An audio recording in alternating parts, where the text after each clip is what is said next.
Hello and welcome to this edition of Back in History. In this edition, we bring to you the story of the day Abacha died.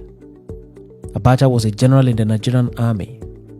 Abacha had seen several stages of Nigeria's history and development, and is even said to have participated actively in all the military coups in Nigeria except one, the Major Chukwuma Kaduna Nzegu's coup of January 1966. Every other coup in Nigeria had Abacha in active participation. At some point in the history of Nigeria, Abacha was a kingmaker. He was a very patient military officer who was not in a hurry to make himself president, but he had his eyes on the presidency. And when the time became ripe for him in 1993, he toppled interim President Ernest Shenekan and announced himself as the military head of state of Nigeria. He went on to rule Nigeria till June 1998, when he died in office.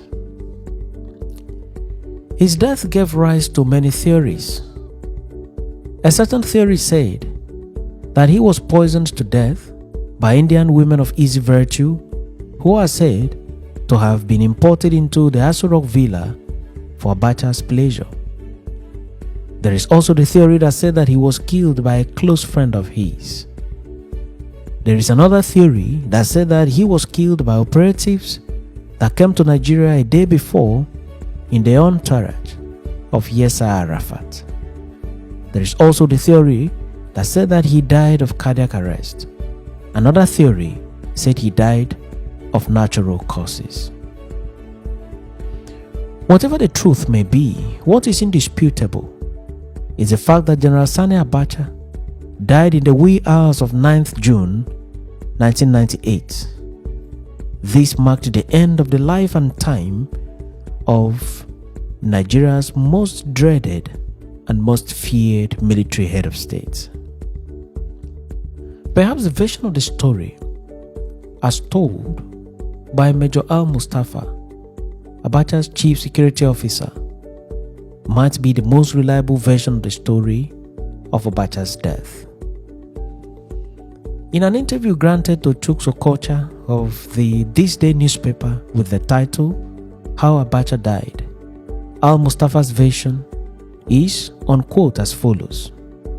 The sudden collapse of the health system of Abacha started on June 7, 1998 at the Abuja International Airport, immediately after one of the security personnel who accompanied Yasser Arafat of Palestine shook hands with him, unquote.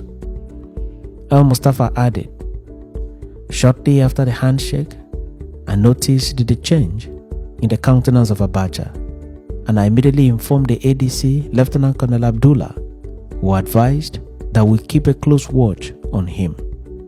Later in the evening, his doctor came around and administered injection on him. He was then advised to have a short rest, unquote. He stated further, I left the villa and went back home to rest. At about 5 a.m., the security guards ran to my quarters to inform me that Abacha was very unstable. I ran to the guest house of the head of state. When I got to his bedside, he was already gasping for breath. I immediately called Abacha's personal physician, Dr. Wali, who arrived at the villa in 8 minutes and gave Oga 2 doses of injection, one at the heart and another on the neck. This did not work. The head of state at this time had turned very cold.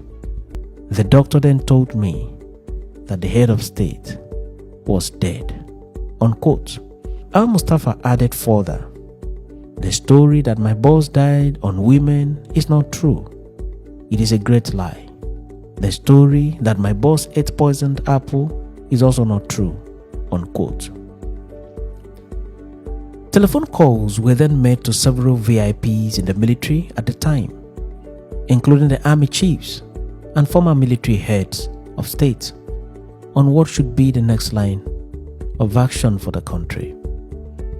An emergency meeting was convened at daybreak and deliberations were made on who becomes the next head of state and to discuss the modalities for the burial of Abacha. In the end, General Abdul Salami Abubakar was selected as the new head of state of Nigeria. Oji Ogbonnaya Oji, Radio Nigeria State House correspondent at the time, has stated in his book, Inside Aso Rock, that what followed was the conveyance of Abacha's body to Abacha's hometown of Kano for burial in the evening hours. Oji noted at page 145 of the book, and I quote, "We had already boarded the aircraft and almost getting set to take off when General Abdul Salami Abubakar curiously asked, 'Where is the corpse?' He was told that the corpse was in the hold. 'No, no, no. Bring it inside,' the general commanded. The corpse, which was not in a casket, was brought inside the plane and kept few seats away from where I sat. As the journey progressed, whenever there was turbulence, the body would shake, exposing the legs, which were partially covered. I sat in the aircraft speechless.